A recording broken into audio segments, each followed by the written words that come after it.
Assalamualaikum warahmatullahi wabarakatuh. Saya Jafri Azri Saputra, NIM 1904-2066. Saya akan mempresentasikan pertemuan ke-15 terkait permasalahan dalam etika pelayanan publik. Praktek penyelenggaraan pelayanan publik di Indonesia saat ini masih penuh dengan ketidakpastian biaya, waktu, dan prosedur pelayanan. Ketidakpastian prosedur pelayanan menstimulasikan masyarakat untuk melakukan hal ilegal seperti membayar pungutan liar kepada petugas atau menggunakan jasa calo agar kepastian pelayanan bisa segera diperoleh. Melihat betapa kompleksnya masalah yang terjadi dalam praktek penyelenggaraan pelayanan publik, maka upaya penerapan etika pelayanan publik di Indonesia menuntut pemahaman dan sosialisasi yang menyeluruh dan menyentuh semua dimensi persoalan yang dihadapi oleh birokrasi pelayanan.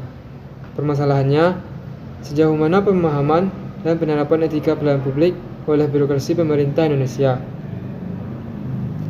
Dalam sebuah artikel jurnal yang berjudul Etika Pelayanan Publik yang ditulis oleh Masyur Hasan Bisri dan Bermentio Tri Asmoro dalam Journal of Governance Innovation pada Maret 2019. Disebutkan bahwa permasalahan pelayanan publik cukup kompleks, variabelnya sangat luas. Upaya memperbaiki birokrasi sebagai pelayanan publik, termasuk di dalamnya upaya menanamkan etika sebagai nilai utama dalam pelayanan publik, memerlukan waktu yang panjang dan diikuti dengan kemauan aparat untuk merubah sikap dan orientasi perilakunya ke arah yang lebih mementingkan pelayanan kepada masyarakat. Pelanggaran moral dan etika dalam pelayanan publik dapat terjadi dari awal proses kebijakan publik yang tidak transparan, maupun tidak responsif, tidak akuntabel, dan tidak adil. Moralitas masih menjadi permasalahan mendasar dalam pelayanan publik di Indonesia. Logika bahwa sebuah atau semua aparat pemerintah adalah pihak yang selalu membela kepentingan publik atau masyarakatnya tidak selamanya benar. Banyak kasus di lapangan membuktikan bahwa kepentingan pribadi, kelompok, partai, bahkan struktur yang lebih tinggi justru mendikte perilaku seorang birokrat atau aparat pemerintahan. Birokrat dalam hal ini tidak memiliki moralitas atau etika yang baik dalam menjalankan kewajibannya. Aplikasi etika dan moral dalam praktek dapat dilihat dari kode etik yang dimiliki oleh birokrasi publik. Harus diakui bahwa tidak adanya kode etik memberi peluang bagi para pemberi pelayanan untuk mengesampingkan kepentingan publik. Kehadiran kode etik berfungsi sebagai kontrol langsung terhadap sikap perilaku dalam bekerja, mengingat tidak semua aspek dalam bekerja diatur secara lengkap melalui aturan ataupun tata tertib yang ada dalam suatu organisasi pelayanan publik. Komitmen terhadap perbaikan etika ini perlu ditunjukkan agar masyarakat semakin yakin bahwa birokrasi publik sungguh-sungguh akuntabel dalam melaksanakan kegiatan pelayanan publik. Dalam menjalankan kebijakan politik, administrasi publik memiliki kewenangan yang secara umum disebut discretionary power, yaitu kebebasan menafsirkan suatu kebijakan publik dalam bentuk program.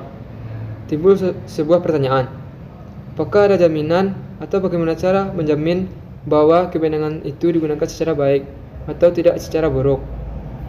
Atas dasar itu, etika diperlukan. Etika dapat dijadikan pedoman, referensi, petunjuk tentang apa yang harus dilakukan oleh aparat dalam menjalankan kebijakan politik dan sekaligus digunakan sebagai standar penilaian apakah perilaku aparat birokrasi dalam menjalankan kebijakan tersebut dapat dikatakan baik atau buruk. Kondisi di mana masyarakat semakin kritis mengakibatkan birokrasi publik harus mengubah posisi dan peran dalam memberikan pelayanan publik, yaitu dari yang suka mengatur berubah menjadi suka melayani, dari yang suka menggunakan pendekatan kekuasaan berubah menjadi ke arah yang lebih fleksibel. Birokrat juga harus menunjukkan perilaku yang profesional, efisien, responsif, adaptif, dan dapat membangun kualitas pelayanan publik yang profesional.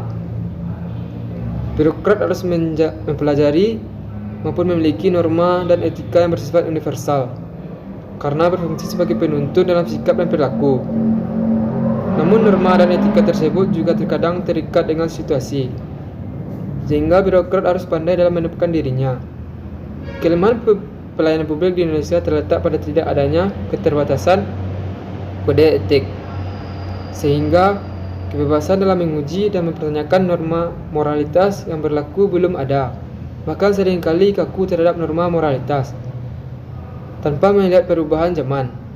Terkadang, kita juga masih membiarkan diri kita untuk mendahulukan kepentingan pribadi ataupun golongan, tanpa memperhatikan konteks atau di mana kita bekerja atau berada. Komitmen bersama dan sinergitas antara aktor diperlukan untuk menetapkan nilai etika moral dalam pelaksanaan pelayanan publik. Payung hukum yang mengatur tentang etika dibutuhkan agar pelayanan publik dapat berjalan dengan baik dan dapat dijadikan dasar mengenai pelanggaran dan sanksi yang pantas diberikan. Sekian yang dapat saya sampaikan. Terima kasih atas perhatiannya. Assalamualaikum warahmatullahi wabarakatuh.